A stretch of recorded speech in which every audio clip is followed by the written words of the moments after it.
Bonjour, ce dimanche, quatrième dimanche du temps ordinaire. Nous poursuivons notre découverte de Jésus, de sa mission. Alors tu te rappelles, la semaine dernière, nous entendions Jésus, à la synagogue de Nazareth, qui lisait un passage du livre d'Isaïe. Et cette parole extraordinaire, aujourd'hui, s'accomplit ce passage de l'Écriture. Nous allons maintenant entendre la suite du récit, la réaction des gens présents à la synagogue, des gens qui ont entendu cette parole de Jésus.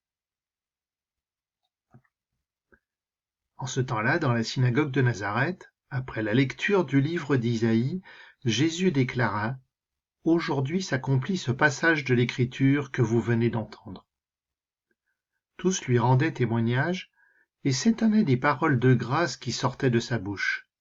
Ils se disaient : « N'est-ce pas là le fils de Joseph ? » Alors tu vois, les gens présents sont partagés. Ils rendent témoignage, c'est-à-dire que d'une certaine façon, ils reconnaissent que Jésus est quelqu'un de spécial. Mais en même temps, ils s'étonnent. Et oui, finalement, ce Jésus, on le connaît depuis qu'il est tout petit. C'est le fils de Joseph, le charpentier. Et la difficulté, elle est là.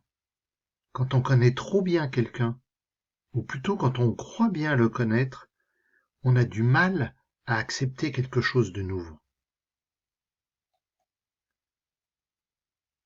Mais il leur dit : « Sûrement vous allez me citer le dicton « Médecin, guéris-toi toi-même » et me dire : « Nous avons appris tout ce qui s'est passé à Capharnaüm, fais donc de même ici, dans ton lieu d'origine. » Puis il ajouta : « Amen, je vous le dis, aucun prophète ne trouve un accueil favorable dans son pays. »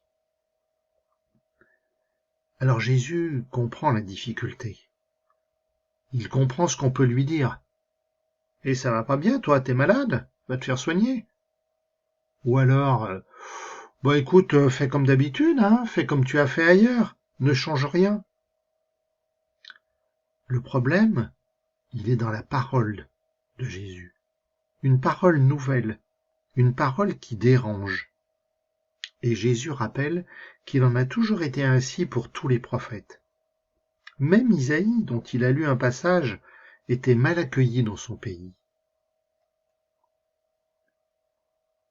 En vérité, je vous le dis, au temps du prophète Élie, lorsque pendant 3 ans et demi le ciel retint la pluie et qu'une grande famine se produisit sur toute la terre, il y avait beaucoup de veuves en Israël. Pourtant Élie ne fut envoyé vers aucune d'entre elles, mais bien dans la ville de Sarepta au pays de Sidon, chez une veuve étrangère. Au temps du prophète Élie, il y avait beaucoup de lépreux en Israël, et aucun d'eux n'a été purifié, mais bien Naaman le Syrien.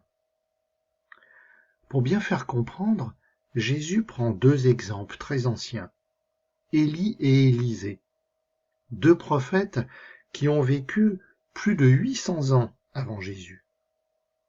Tous les 2, à un moment donné, ont été mal accueillis dans leur pays.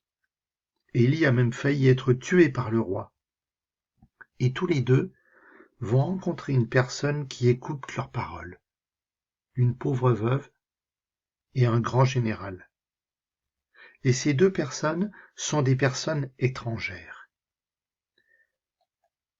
Tu pourras retrouver les références de ces 2 histoires dans ton livre. L'histoire d'Élie dans le premier livre des rois et l'histoire d'Élisée dans le 2e livre des rois. Alors oui, l'accueil par les étrangers, eh bien effectivement, c'est souvent plus facile d'entendre une parole importante de quelqu'un qu'on connaît pas ou qu'on connaît peu. Et dans le même temps, Jésus rappelle aux gens de Nazareth que la parole de Dieu, elle n'est réservée à personne. Elle n'est pas réservée aux gens de son pays. La parole de Dieu s'adresse à toute personne qui veut l'écouter, d'où que vienne cette personne. À ces mots dans la synagogue, tous devinrent furieux. Ils se levèrent, poussèrent Jésus hors de la ville, et le menèrent jusqu'à un escarpement de la colline où leur ville était construite, pour le précipiter en bas. Mais lui, passant au milieu d'eux, allait son chemin. Alors là, c'en est trop. Jésus le bouscule trop. Mais il se prend pour qui, celui-là? Et quelqu'un qui dérange, on veut s'en débarrasser. Mais ce n'est pas cela qui va arrêter Jésus. Quelles que soient les difficultés, quels que soient les dangers, Jésus avance. Il a une mission à accomplir. Alors bien sûr, tout cela s'est passé à Nazareth, il y a 2000 ans. Mais ça se passe aussi aujourd'hui. N'importe qui, toi, moi, on peut être comme les gens de Nazareth. On croit bien connaître Jésus. On connaît trop Jésus. Jésus, il est comme ci, Jésus, il est comme ça. Et peut-être que finalement, on n'entend plus ce que Jésus nous dit. Alors, par cette histoire, Jésus nous dit qu'il faut ouvrir nos oreilles toutes grandes, qu'il faut ouvrir notre cœur à accueillir sa parole, même si sa parole le dérange. Alors, comme le dit un enfant dans la Bible, Samuel, il faut répondre à l'appel de Jésus. Parle, Seigneur, ton serviteur écoute.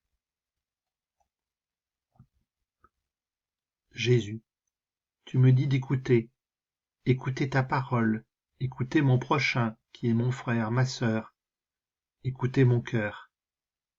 Jésus, apprends-moi à toujours mieux écouter. Fais de moi ton disciple, toi qui écoutes sans cesse le Père, qui accueille chacun avec bienveillance. Jésus, fais-moi le don de l'écoute, afin que moi aussi je sois écouté de toi, des autres, et que mon cœur soit dans la joie.